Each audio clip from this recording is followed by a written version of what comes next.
जय हिंद everyone, welcome you all to Force Defence Academy. दोस्तों, रिसेंटली ईरान और यूएस दोनों एक डील की बात करते हैं, ठीक है। डिप्लोमेटिक टॉक्स स्टार्ट करते हैं, न्यूक्लियर डील की बात करते, पीस इस्टेब्लिश करने की बात करते, बट उसी टाइम पे दोनों अपने आप को प्रिपेयर कर रहे हैं एक दूसरे पे अटैक करने के लिए। काफ़ी कॉन्ट्राडिक्टरी सिचुएशन हो गई यहाँ पे तो, कि दोनों पहले बातें करते हैं पीस इस्टेब्लिश करने की, न्यूक्लियर डील करने की, और अटैक की भी तैयारी कर रहे हैं साथ में। तो क्या है इन दोनों का रिलेशन? किस तरीके से यूएस और ईरान का रिलेशन फ्रेंडशिप से एक दुश्मनी की तरफ आ गया? कि पहले बहुत अच्छे दोस्त हुआ करते थे, काफी अच्छा रिलेशन हुआ करता था, लेकिन अभी क्या हो गया, एक दूसरे के ऊपर अटैक करने के लिए रेडी रहते हैं। तो ऐसा क्या रिलेशन है? क्यों ईरान इंपॉर्टेंट है हमारे लिए भी, जियो पॉलिटिक्स में भी, और इनके अटैक से, इन दोनों के बीच की लड़ाई से वर्ल्ड में क्या इम्पैक्ट पड़ेगा, सभी की बात करेंगे हम। तो आइए स्टार्ट करते हैं कि ईरान का पहले सिग्निफिकेंस क्या है। सबसे पहले तो ये समझते हैं हम। देखो, ईरान वर्ल्ड के फोकस में क्यों? तो ईरान एक बहुत इंपॉर्टेंट नेशन है मिडिल ईस्ट में। देखिए, ईरान के सबसे पहले हम लोकेशन देख लेते हैं। देखो, मिडिल ईस्ट में लोकेटेड है ईरान, जहाँ पे पर्शियन गल्फ से कनेक्ट करता है। यहाँ पे स्ट्रेट ऑफ हॉर्मुज है, ठीक है। उसके साथ ही इराक से बॉर्डर शेयर करता है। काफ़ी ज़्यादा इंपॉर्टेंट, मतलब ईरान की अगर आप लोकेशन देखोगे तो यहाँ मेरे पास मैप नहीं है, बट इंडिया से भी अगर हम देखें तो ईरान में हमारा चाबहार पोर्ट है। फिर मिडिल ईस्ट से कनेक्टिविटी के लिए, अगर हमें सेंट्रल एशिया से कनेक्टिविटी चाहिए तो उसके लिए, हर चीज़ के लिए ईरान क्या है, काफ़ी इंपॉर्टेंट रोल प्ले करता है। उसके बाद यहाँ पे ऑयल के रिजर्व हो गए, मतलब ऑयल का काफ़ी बड़ा सप्लायर है। इंडिया पहले सबसे ज़्यादा ऑयल ही ईरान से खरीदता था। उसके बाद कनेक्टिविटी के लिए तो काफ़ी ज़्यादा ईरान क्या हो जाता है, इंपॉर्टेंट हो जाता है। एक मिडिल ईस्टर्न कंट्री है, काफ़ी ज़्यादा ऑयल है यहाँ पे, और स्ट्रेटेजिकली लोकेटेड है स्ट्रेट ऑफ हॉर्मुज के पास। और स्ट्रेट ऑफ हॉर्मुज जहाँ से 20% वर्ल्ड का ऑयल सप्लाई होता है, कि अगर वर्ल्ड का 20% ऑयल सप्लाई हो रहा है तो डेफिनेटली स्ट्रेट ऑफ हॉर्मुज क्या है, इंपॉर्टेंट है। अगर आप देखोगे इधर एशिया वाले जितने भी नेशंस, उनका सारा ऑयल वगैरह सप्लाई कहाँ से होगा, इधर से, क्योंकि मिडिल ईस्ट में ऑयल मिलता है, यहाँ से सप्लाई होगा स्ट्रेट ऑफ हॉर्मुज से। और इसके ऊपर जो कंट्रोल है ये ईरान रखता है। तो काफ़ी ज़्यादा मतलब इंपॉर्टेंट है। इवन कई बार ईरान कहता भी है कि मैं स्ट्रेट ऑफ हॉर्मुज को बंद कर दूंगा, धमकी देता है। कर भी दी, कई बार कोशिश भी करी उसने कि हाँ मैं बंद कर दूंगा, और अभी टेम्पररीली करी भी थी इसी ड्रिल के थ्रू। तो एक पॉलिटिकल सिस्टम है जहाँ पे रिलीजियस और पॉलिटिकल लीडरशिप है, विद सुप्रीम लीडर यहाँ पे बड़ी पावर को होल्ड कर रहे हैं, ठीक है, अयतुल्ला खेमेनी जो है। ईरान का न्यूक्लियर एम्बिशन, रीजनल इन्फ्लुएंस, और यूएस के साथ कॉन्फ्लिक्ट, यूएस और इजराइल के साथ कॉन्फ्लिक्ट, ये इसको एक जियोपॉलिटिकली एक बड़ा इशू बना देते हैं। क्योंकि देखो, एक तो इस्लामिक जो उसमें रिवॉल्यूशन आया, इस्लाम को, शिया इस्लाम को जो फॉलो करता है, मतलब शिया मुस्लिम को, कि काफ़ी बड़ा नेशन है ये। उसके बाद न्यूक्लियर एम्बिशन, उसके न्यूक्लियर वेपन्स को डेवलप कर रहा है। साथ ही ये रीजनल इन्फ्लुएंस है और कॉन्फ्लिक्ट है उसके यूएस और इजराइल के साथ। तो इन सभी की वजह से क्या हो जाता है, ये एक जियोपॉलिटिक्स का काफ़ी बड़ा इशू बन जाता है। अब देखिए, हम पहले से बात करते हैं, मतलब अभी का तो ठीक है कि हाँ ये दोनों पे अटैक हो रहा है, लेकिन एक्चुअली अटैक स्टार्ट हुआ कैसे? तो अगर हम पहले की बात करें, अराउंड 1940 देखो, जब इजराइल और यूएस दोनों के हम साथ में बात करेंगे, इजराइल और यूएस, इन दोनों के काफ़ी अच्छे रिलेशन थे ईरान के साथ, ठीक है, मतलब दोस्त थे काइंड ऑफ, दोनों ये दोनों क्या थे, काफ़ी अच्छे दोस्त थे। लेकिन आफ्टर 1979 एक रिवॉल्यूशन आता है जिसका नाम है इस्लामिक रिवॉल्यूशन। और इस्लामिक रिवॉल्यूशन के आने के बाद से ही क्या हो जाते हैं, ये दोनों इसके क्या बन जाते हैं, दुश्मन बन जाते। ये दोनों तो दोस्त है ही सही, बट उसके क्या बन जाते, दुश्मन। अब ये इस्लामिक रिवॉल्यूशन क्या था और इसके पहले क्या था? देखो, यूएस का अगर हम बात करें पर्टिकुलरली, तो यूएस ने क्या किया, यहाँ पे ईरान में गवर्नमेंट हुआ करती थी, मतलब एक रूल चलता था यहाँ पे मोहम्मद मोसाद का, बट इसने क्या किया, उसकी गवर्नमेंट हटा के यहाँ पे गवर्नमेंट ला दी पहलवी की, शाह मोहम्मद रजा पहलवी जो थे, इनकी गवर्नमेंट आ जाती है। और इनकी गवर्नमेंट जब आती है तो ये क्या करते हैं, यूएस को हेल्प करते हैं ऑयल में। मतलब ये जो है यहाँ पे इसके ऑयल में, ऑयल का काफ़ी ज़्यादा रिजर्व है कहाँ पे, ईरान में। तो ऑयल का एक्सेस मिल जाता है यूएस को कहाँ पे, ईरान में। और उसको यहाँ की जो पब्लिक रहती है जनरल, उनको लगता है कि यूएसए क्या कर रहा है, यहाँ पे इंटरफेरेंस कर रहा है, मतलब यूएसए हमारे देश के रिसोर्सेज का गलत फायदा उठा रहा है। तो यहाँ पे स्टार्ट हो जाते हैं प्रोटेस्ट। ईरान में क्या स्टार्ट हो जाते हैं, धीरे धीरे प्रोटेस्ट बहुत पहले से 60s के 1960 के उसके आसपास से चलना स्टार्ट हो जाते हैं। क्योंकि 1979 में एक लीडर रहते हैं अयतुल्ला खेमेनी, उनकी लीडरशिप में यहाँ पे आ जाता है इस्लामिक रिवॉल्यूशन। और ये जो गवर्नमेंट थी पहलवी की, तो इसको क्या कर देते हैं, हटा देते हैं, और यहाँ पे रूल आ जाता है अभी जो है प्रेजेंट गवर्नमेंट उसका, और फिर यूएसए से और ईरान के रिलेशन क्या हो जाते हैं, धीरे धीरे खराब हो जाते हैं। उसके बाद फिर ईरान और इराक की भी वॉर होती है, तो उसमें इराक को हेल्प करता है कौन, यूएसए। उसके बाद सैंक्शंस लगा देता है ईरान के ऊपर। देखो इस टाइम पे इन्होंने न्यूक्लियर वेपन डेवलप करना ऐसा चीजें चालू भी कर दी थी क्योंकि अच्छे दोस्त थे, लेकिन बाद में क्या लगा देता है, सैंक्शन लगा देता है इसी चीज की वजह से, और ईरान को काफी ज्यादा नुकसान पहुंचाता है कौन, यूएसए। वैसे इसराइल का भी था, इसराइल के भी अलग चीजें हैं। इसराइल में जो ज्यूज कम्युनिटी है और यहाँ पे आ जाता है इस्लामिक रिवॉल्यूशन, तो ये इसको अपोज करते हैं, इन दोनों की भी दुश्मनी हो जाती है। इवन पहले तो इसराइल में सप्लाई करता था, टेक्नोलॉजी सप्लाई करता था, ईरान ऑयल सप्लाई करता था इसराइल को, लेकिन बाद में क्या हो जाता है, दोनों के बीच में टक्कर आ जाती है। तो इस वजह से क्या हो जाता है, इन दोनों का रिलेशन खराब हो गया पूरी तरीके से। तो यही यहाँ पे लिखा है। ईरान उसका न्यूक्लियर प्रोग्राम स्टार्ट करता है 50s में यूएस के सपोर्ट के साथ। 1979 में इस्लामिक रिवॉल्यूशन होता है, उसकी वजह से कोऑपरेशन खत्म हो जाता है और ईरान और यूएस एडवर्सरी बन जाते हैं एक दूसरे के। तो 1990s 2000 के टाइम पे ईरान जो है डेवलप करता है न्यूक्लियर टेक्नोलॉजी, तो इस वजह से वेस्ट जो है, यूएसए जो है, ये क्या होने लग जाते हैं, वरीड होने लग जाते हैं और उसके ऊपर क्या लगा देते हैं, सैंक्शंस लगा देते हैं। ठीक है, और सैंक्शंस लगने के बाद अब देखो ईरान के ऊपर सैंक्शंस लग गया, मतलब अब ईरान किसी को भी ऑयल सप्लाई, एनर्जी सप्लाई नहीं कर पाएगा। बट कई सारे नेशन, अगर हम यूरोप की बात करें तो काफी ज्यादा नेशंस जो थे डिपेंडेंट थे ईरान के ऊपर, उसकी ऑयल के लिए, एनर्जी के लिए। अब इन नेशंस को आ जाती है प्रॉब्लम, तो अब ये वापस से बोलते हैं यूएसए को कि नहीं तुम ऐसा सैंक्शन लगाओगे तो हमारे तो एनर्जी के क्राइसिस आ जाएंगे, प्रॉब्लम आ जाएगी। तो फिर एक प्लान यहाँ पे होता है, न्यूक्लियर डील कह लो, joint comprehensive plan of action, ये साइन करते हैं। कौन साइन करते हैं, ये P5+1। P5 मतलब जो परमानेंट 5 मेंबर है, US, UK, France, China, Russia और साथ में एक जर्मनी। ठीक है, तो ये 6 नेशन जो है साइन करते हैं joint comprehensive plan of action, किसके साथ, ईरान के साथ। और इसमें क्या करते हैं, इसके जो सैंक्शन थे उसको थोड़ा इजी कर दिया जाता है।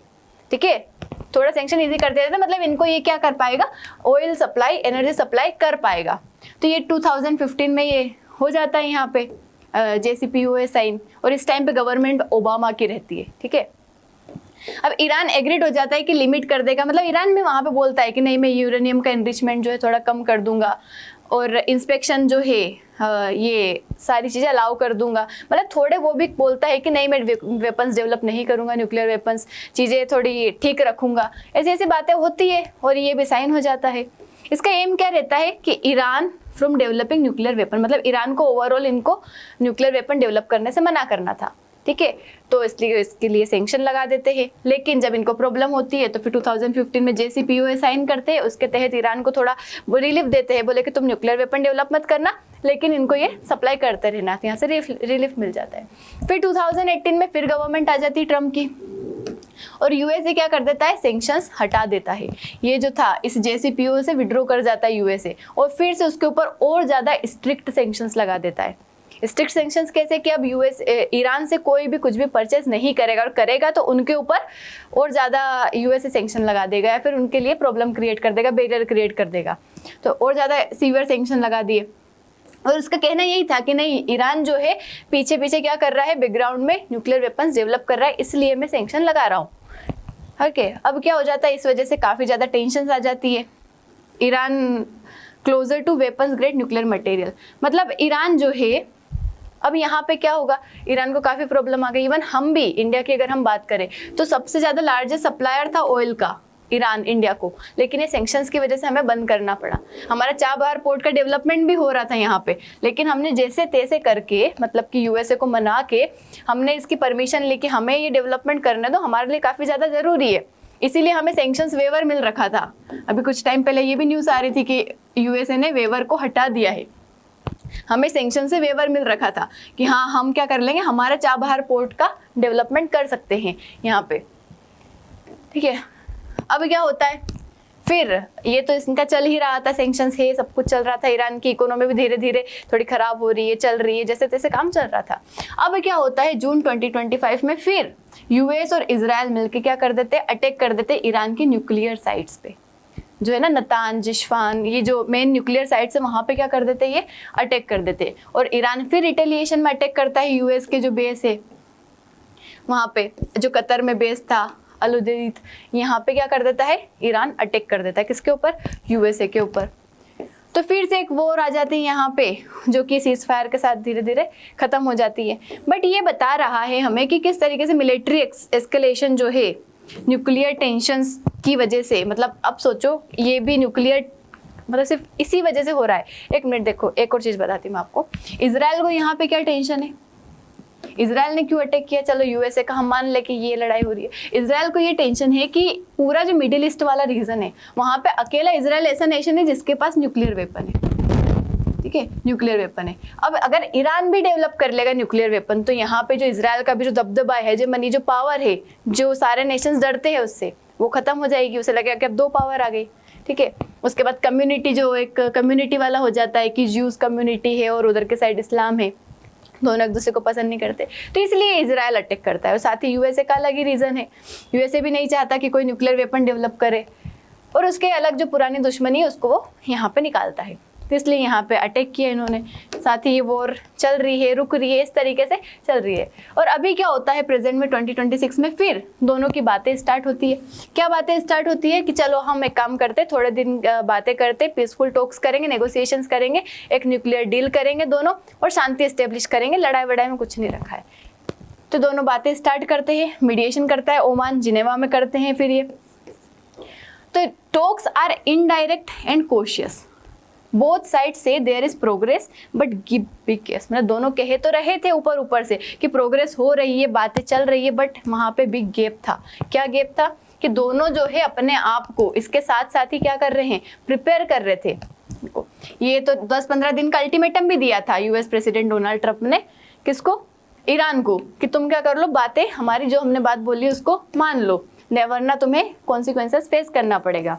और यूएस ने क्या कर दिया है, अपनी जो military forces, even aircraft carrier, warships, fighter jets इस रीजन में पहुंचा दिए। मतलब अभी तक इतने सारे फाइटर जेट्स और इतने सारे वेपन्स अभी तक नहीं पहुंचा जितने अब जो है यूएसए ने कहाँ पहुंचा दिए हैं, ईरान के आसपास। और सम रिपोर्ट्स ये भी कह रही है कि ट्रंप ने डिस्कस किया है टाइमलाइन कि आने वाले टाइम पे, इवन ये सैटरडे का ही बोला था उन्होंने कि अराउंड सैटरडे या फिर दिस वीकेंड पॉसिबली स्ट्राइक कर सकता है यूएसए, किसके ऊपर, ईरान के ऊपर। बट अभी तक कोई फाइनल ऑर्डर नहीं आया है और कोई क्लियर ऑर्डर नहीं आया है, but there are some assumptions जो कि कह रहे हैं कि ऐसा यूएसए कर सकता है। तो डिप्लोमेसी और मिलिट्री थ्रेट्स जो है साथ में चल रहा है कि एक तरफ तो डिप्लोमेसी की बात कर रहे हो, एक तरफ मिलिट्री थ्रेट्स चल रहा है। और ईरान जो है उसने भी क्या किया है, ऐसा नहीं कि सिर्फ यूएसए कर रहा है, ईरान ने भी लाइव फायर ड्रिल करी है। साथ ही टेम्परेरी उसने स्ट्रेट ऑफ होर्मुज को क्लोज कर दिया, वो भी ड्रिल कर रहा है, मॉक ड्रिल कर रहा है कि किस तरीके से हमें रिटेलिएट करना है, अटैक करना है। सैटेलाइट इमेज सजेस्ट कर रही है कि ईरान फोर्टिफाई कर रहा है मिसाइल को, उसके न्यूक्लियर साइट्स को, मतलब वो भी कॉन्फ्लिक्ट के लिए अपने आप को क्या कर रहा है, प्रिपेयर कर रहा है। तो ये शो करता है कि ईरान क्या कर रहा है, दोनों नेगोशिएट भी कर रहा है, साथ ही रेडीनेस, मतलब लड़ाई वगैरह के लिए भी क्या हो रहा है, रेडी हो रहा है। देखो ये स्ट्रेट ऑफ होर्मुज, यहाँ पे इन्होंने क्या करी, भी ड्रिल करी, इसको भी बंद कर दिया था। इसका भी काफी ज्यादा सिग्निफिकेंस है स्ट्रेट ऑफ होर्मुज का, इंडिया के लिए भी, बाकी नेशंस के लिए भी, ईरान के लिए भी, इवन यूएसए के लिए भी। तो अभी क्या चल रहा है, डिप्लोमेसी और थ्रेट साथ में चल रहे दोनों। ईरान के ऑफिशियल कहते हैं guiding principles for deal have been agreed in talks, मतलब ईरान के ऑफिशियल कह रहे हैं कि जो प्रिंसिपल जो है डील के, मतलब ठीक है हम बातें कर रहे हैं, जो बातें चल रही है ना यहाँ पे, जो भी अभी रिलेटेड टू न्यूक्लियर डील और शांति बनाना और ये सारी, तो मतलब कर रहे हैं उस पे। बट ईरान के सुप्रीम लीडर जो है वो ये भी कह रहे हैं कि tough and opposes pressure tactics, मतलब यूएसए जो प्रेशर डाल रहा है इन चीज़ों के ऊपर कि ईरान डेवलप नहीं करेगा ये सारी चीज़ें, तो उसको ये अपोज भी कर रहे हैं साथ में। तो रीजनल पावर्स जो है, बाकी अगर आसपास के नेशन की अगर हम बात करें अरब स्टेट्स की, तो वो भी कोशिश कर रहे हैं कि अवॉइड ही करो वॉर को, क्योंकि लड़ाई होना मतलब एक या दो नेशन का नुकसान नहीं होता, कई सारे जो नेशंस होते हैं उनका नुकसान होता है। ट्रेड रुक जाना, उसके बाद जो सप्लाई है वो चीज़ें बंद हो जाना, और पैसा भी लगता है, चीज़ें बहुत बिगड़ जाती है अगर लड़ाई होती है तो हाईलाइट कर रहा है कि किस तरीके से कॉम्प्लेक्स और फ्रेजाइल सिचुएशन अभी बन चुकी है। और ये जियोपॉलिटिकली क्यों मैटर करता है, तो पहली बात तो रीजनल स्टेबिलिटी, क्योंकि अगर इन दोनों के नेशन की भी लड़ाई होगी तो पूरा मिडिल ईस्ट क्या हो जाएगा, वहाँ की स्टेबिलिटी खराब हो जाएगी, वहाँ पे डिस्टर्बेंस क्रिएट हो जाएगा पूरे वेस्ट एशिया में। एनर्जी की अगर हम बात करें तो ऑयल का फ्लो जो है स्ट्रेट ऑफ हार्मुज से हो रहा है, जो अभी 20% वो डिसरप्ट हो जाएगा। 20% कम नहीं होता है, गुड स्पाइक, मतलब इसकी वजह से ग्लोबल प्राइसेस ऑयल के बढ़ जाएंगे, मतलब सब नेशन में जो जा रहा था अब कम जाएगा, मतलब सप्लाई कम होगा तो प्राइसेस क्या हो जाएगी, बढ़ जाएगी। उसके साथ ही नया एग्रीमेंट जो है रीडिफाइन कर रहा है न्यूक्लियर डिप्लोमेसी, जो कि इम्पेक्ट कर सकता है आने वाले आर्म कंट्रोल को। तो ये मेजर ग्लोबल स्टेक है जो कि ईरान के न्यूक्लियर इशू से, मतलब अभी जो चीज़ें चल रही है न्यूक्लियर, ईरान के न्यूक्लियर की वजह से ही ये सारी जुड़ी हुई है। और इंडिया की पोजीशन अगर हम बात करें, इंडिया का क्या इंटरेस्ट है, तो इंडिया जो है सपोर्ट किया था इंडिया ने 2015 की जो न्यूक्लियर डील हुई थी JCPOA, उसको सपोर्ट किया था। मतलब वो भी चाहता है, इंडिया क्या चाहता है कि स्टेबिलिटी रहे, सैंक्शन से रिलीफ रहे, इसको हमेशा सपोर्ट किया है। ईरान सप्लाई किया, ईरान ने मतलब काफ़ी लार्जेस्ट सप्लायर था ईरान इंडिया को ऑयल का, और इवन पार्टनर है चाबहार पोर्ट में जो हम डेवलप कर रहे हैं वहाँ पे। तो चाबहार पोर्ट क्या है, देखो चाबहार पोर्ट जो है सेंट्रल एशिया से कनेक्टिविटी के लिए, इवन अफगानिस्तान भी अगर हमें जाना है, इधर के साइड कनेक्शन चाहिए, तो पाकिस्तान हमें डायरेक्ट जाने नहीं देता, हम जाएंगे भी नहीं हमारे दुश्मन के देश से होके। तो यहाँ से ईरान जो है काफ़ी इंपॉर्टेंट रोल प्ले करता है चाबहार पोर्ट। इसके साथ ही हम एक कॉरिडोर की बात करते हैं, INSTC international north south transport corridor, जो कि रशिया से कनेक्ट करेगा। ठीक है, ये भी क्या है, इम्पोर्टेंट है। ये भी कहाँ से पास हो रहा है, चाबहार पोर्ट से, ईरान से पास हो रहा है। हम IMEC की बात कर रहे हैं, India middle east Europe economic corridor, तो भी मतलब ये जो नेशंस है हमारे लिए क्या है, काफ़ी ज़्यादा ज़रूरी है। क्योंकि अभी हमें क्या हो रहा है, अगर हम ट्रेड करते हैं तो हमें इस रूट से जाना पड़ता है, देखो सुएज कैनाल वाला, जो कि काफ़ी बड़ा हो जाता है। तो हम चाहते हैं कि रास्ता कम हो, हम कनेक्टिविटी डायरेक्ट बने, उसके लिए ईरान हमारे लिए काफ़ी ज़्यादा ज़रूरी है। और यहाँ पे इंस्टेबिलिटी रहेगी तो हमारे लिए भी वो प्रॉब्लम क्रिएट कर रहा है। इंडिया मेंटेन करता है, देखो बट इंडिया का स्टैंड क्या है कि ऐसा नहीं है कि ईरान को सपोर्ट करता है इंडिया, इसका मतलब US को अपोज करेगा, नहीं, US को भी साथ में लेके ईरान को सपोर्ट करता है इंडिया, और साथ ही इजराइल को भी सपोर्ट करता है, क्योंकि इजराइल से भी काफ़ी अच्छी दोस्ती है इंडिया की। तो इजराइल को भी करता है सपोर्ट, US को भी करता है, और ईरान को भी साथ में लेके चलता है। तो ये इंडिया की पावर है कि इस तरीके से डिप्लोमेटिकली तीन नेशंस को क्या कर रहा है, साथ में बैलेंस कर रहा है, जो कि किसी नेशन उनके बीच में क्या है, राइवलरी है। इसी तरीके से इंडिया की फॉरेन पॉलिसी भी है कि बड़ी बड़ी पावर्स को, मतलब जो जिनके बीच में कॉन्फ्लिक्ट है, उसको बैलेंस कर लेता है। हालांकि डिफिकल्ट होता है, आप देखना कभी आपका दोस्त की अगर किसी से दुश्मनी हो, आप जाके बात कर लो, दोस्त करने नहीं देगा, लेकिन वो कर रहा है ना बैलेंस इंडिया। ये दोनों तो दुश्मन है, ये दोनों दुश्मन, लेकिन फिर भी तीनों से बराबर बना के चल रहा है। तो इंडिया जो है डिप्लोमेटिक रिजोल्यूशन की बात करता है, स्टेबिलिटी की बात करता है, न कि कॉन्फ्लिक्ट की बात करता है। तो यही है प्रेजेंट। अभी हमने देखा कि न्यूक्लियर टॉक्स जो है कंटिन्यू है, कुछ थोड़ी प्रोग्रेस भी हो रही है, US प्रेशर कर रहा है, साथ ही मिलिट्री को भी अपना रेडी कर रहा है, ईरान ने भी वार्निंग इशू कर दी है, लेकिन डायलॉग में भी मतलब हमें दिखा रहे हैं कि दोनों बातें कर रहे हैं। ठीक है, बातें भी खत्म नहीं हुई है, लग ऐसा ही रहा है कि डायलॉग हो रहा है यहाँ पे स्ट्रेटेजिकली, मतलब इनकी पीसफुल टॉक्स हो रही है, लेकिन उसके अलावा कुछ और चीज़ें चल रही है, दोनों एक दूसरे पर अटैक प्लान कर रहे हैं। तो प्रेडिक्शन यही है कि on whether a deal will be reached could emerge in about, अगर तो 10 दिन में ये हो जाती है, मतलब ट्रम्प की टाइमलाइन के अकॉर्डिंग, और अगर नहीं होती है तो मिलिट्री ऑप्शंस वही रहेंगे जो कि ग्लोबली रिस्क को क्या कर देंगे, बढ़ा देंगे। यही हमारे लिए भी कंसर्न है। देखो कहीं पे भी वर्ल्ड में कहीं पे भी लड़ाई हो, वो डायरेक्टली या फिर इनडायरेक्टली इंडिया को भी इम्पेक्ट करेगा, क्योंकि हम ग्लोबलाइजेशन में रह रहे, सभी एक दूसरे से क्या है, कनेक्टेड है, और जरूरी भी है ग्लोबलाइजेशन आज के टाइम पे। तो वर्ल्ड देख रहा है ये कॉम्प्लेक्स मिक्स, यहाँ पे डिप्लोमेसी भी चल रही है, बातें चल रही है, मिलिट्री पोस्चरिंग भी चल रही है, अपनी अपनी ट्रूप्स को डिप्लॉय कर रहे हैं, हिस्टोरिकल ग्रीवेंस भी अलग ही उनके जो दुख है पुराने कि हाँ इस्लामिक रिवॉल्यूशन आ गया, हमारी गवर्नमेंट को हटा दिया, सारी चीज़ें। और साथ ही रीजनल अलायंसेस कैसे कि कई सारे ग्रुप जो है, जैसे इजराइल से जब यहाँ पे दुश्मनी होती है ईरान की, तो ईरान जो है इसको लड़ने के लिए कई सारे ग्रुप बना देता है, जैसे हिजबुल्ला लेबनान में ला देता है, मतलब हिजबुल्ला को तैयार कर देता है, हूतीस जो कि यमन में तैयार कर देता है, उसके बाद ही हमास गाजा में प्रिपेयर कर देता है। तो ऐसे कई सारे ग्रुप्स को क्या करता है, ये फंडिंग करता है, उनको प्रिपेयर करता है, इससे रीजनल अलायंस बन रहे अलग अलग ही। तो with potential consequences for peace, energy markets and international security. तो that's all about this. I hope आपको पूरा समझ आया होगा। ये किसी भी टॉपिक को अगर हम पढ़ते, प्रेजेंट में भले ही हो रहा है, लेकिन उसकी हिस्ट्री, वो कहाँ से स्टार्ट हुआ, क्यों हुआ, उससे इंडिया पे क्या इम्पैक्ट पड़ेगा, ग्लोबली क्या इम्पैक्ट पड़ेगा, सभी हमें पता होना चाहिए। बीइंग SSB एस्पिरेंट और बीइंग अवेयर सिटीजन, हमें पता होना चाहिए कि देश विदेश में क्या चल रहा है, क्योंकि ग्लोबलाइजेशन में यही जरूरी है। देखो हमारे देश का तो पता हो ही हो, लेकिन साथ में दूसरे नेशंस में भी क्या हो रहा है। That's all about it. I hope समझ आया होगा। Thank you so much. जय हिंद।